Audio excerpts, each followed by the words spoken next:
Fala pessoal, vou apresentar para vocês como usar o interruptor diferencial residual no Oca.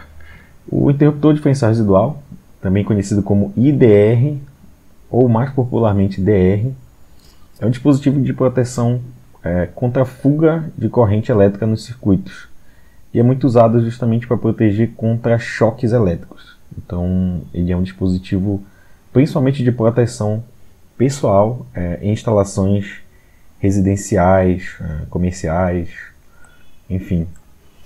Para usar o DR no Oca, tem duas formas, okay, que estão relacionadas ao modo como se usa numa instalação elétrica normal. Você pode usar ele na posição geral, logo após o interruptor geral, ou pode usar o DR por grupo de circuito. Então, a primeira forma é a seguinte, que seria na posição geral. Se eu clicar duas vezes aqui no meu QGBT, eu tenho uma opção agora de incluir IDR geral, assim como eu tenho também de DPS, que eu vou deixar já marcado aqui. Mas nota que eu posso ou não optar por colocar o DR no geral.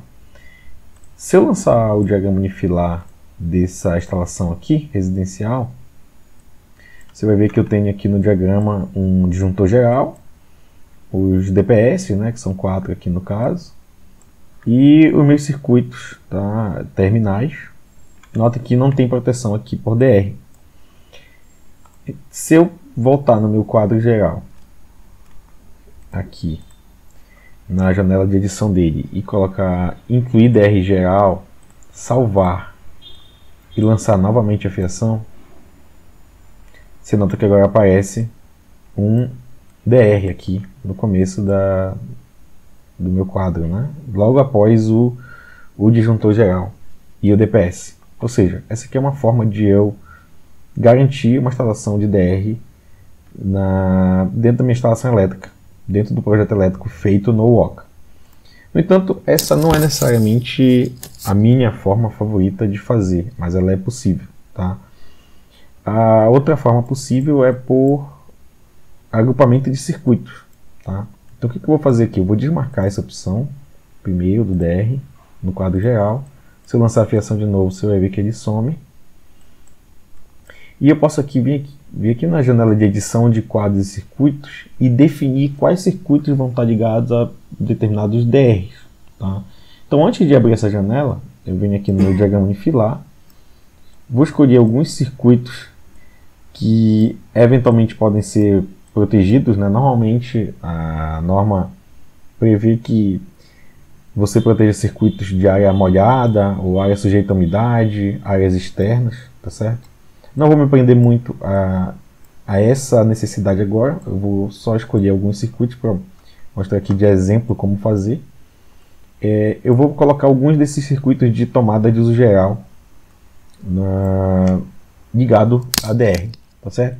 Então, por exemplo, aqui eu vou colocar o circuito 15, 16 e 17 em o mesmo DR. Vamos ver como a gente faz isso aqui. Clico aqui no botão de edição de quadros e circuitos. Seleciono meus circuitos, como eu falei, o 15, o 16 e o 17. Clico aqui no maisinho. Nota que eu posso editar o nome deles, né? Isso aqui já foi explicado em outro vídeo. Posso editar fator de demanda, disjuntor mínimo, enfim. Mas eu tenho a opção aqui de DR. Tá? E o número de DR disponíveis é exatamente igual ao número de circuitos que eu tenho no meu projeto. Nota que é apenas um índice disponível, tá? Eu não necessariamente quer dizer que eu estou usando 17 DRs. Então eu posso escolher qualquer um desses índices aqui. Por exemplo, vou escolher o DR5. E eu posso colocar os 3 no DR5. Fazendo isso aqui, eu posso fechar. Se eu relançar a fiação, vai atualizar o diagrama unifilar. Então veja o que acontece. Nota que agora os 3 circuitos, 15, 16 e 17, estão agrupados em um único DR. Tá? Se eu quiser, por exemplo, colocar o circuito 12 de ar-condicionado em um DR. Né? Não, circuito 14, né? Máquina de lavar, que é um ótimo exemplo, né? Para segurança. Posso colocar num DR próprio? Posso. Eu venho de novo aqui na edição de quadros e circuitos. Escolho o circuito 14, coloco maisinho. Eu posso colocar ele, por exemplo, no DR1. Tá? Fecho essa janela. Se eu relançar, Nota que agora eu tenho um DR também só para o circuito 14. Tá? Então essa é a lógica que você vai seguir. Poderia lançar para chuveiro, por exemplo? Poderia, só que chuveiro tem que ser aquele chuveiro com a resistência encapsulada, né? Para ele não ficar disparando a todo momento. Ok?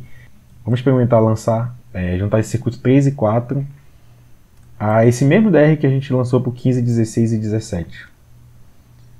Eu venho aqui também de novo na edição de 4 circuitos. Escolho o 3 e o 4 para serem editados. E aí eu tenho que simplesmente colocar o mesmo número de DR dos outros circuitos, que no caso aqui é o DR5. Fazendo isso, eu relançando aqui a fiação, nota que o circuito 3, 4, 15, 16 e 17 agora estão no mesmo DR, tá? E nota que já vem dimensionado, né? DR de 63 amperes, tá? Para esse grupo de circuitos, um DR de 25 para esse único circuito que é o 14. Notem que isso, dessa forma, eu posso também colocar um DR no geral aqui, se eu clicar 2 vezes no meu quadro geral e lançar o IDR. E se eu lançar a fiação e atualizar, nota que vem com DR geral aqui de 100 amperes, corrente nominal, um DR de 25 e um DR de 63. No entanto, normalmente, se você vai usar DR para agrupamento de circuito, você não tende a usar esse DR geral, tá? Até porque acaba ficando muito caro. Então, a minha maneira preferida de instalar é mais com, no caso, agrupamento de circuitos, certo? Então, desmarco aqui e relanço, tá? Mas é uma opção, você tem essa opção ainda de fazer, claro, com o DR na posição geral. Notem que também o DR acaba aparecendo na lista de materiais, certo? Aqui tem uma nova área com interruptor de diferenciais residuais e DPS. Então vai aparecer aqui o meu DR tetrapolar e o meu DR bipolar. Se eu adicionar mais DRs no meu projeto, claro que vai aparecer mais alguns aqui.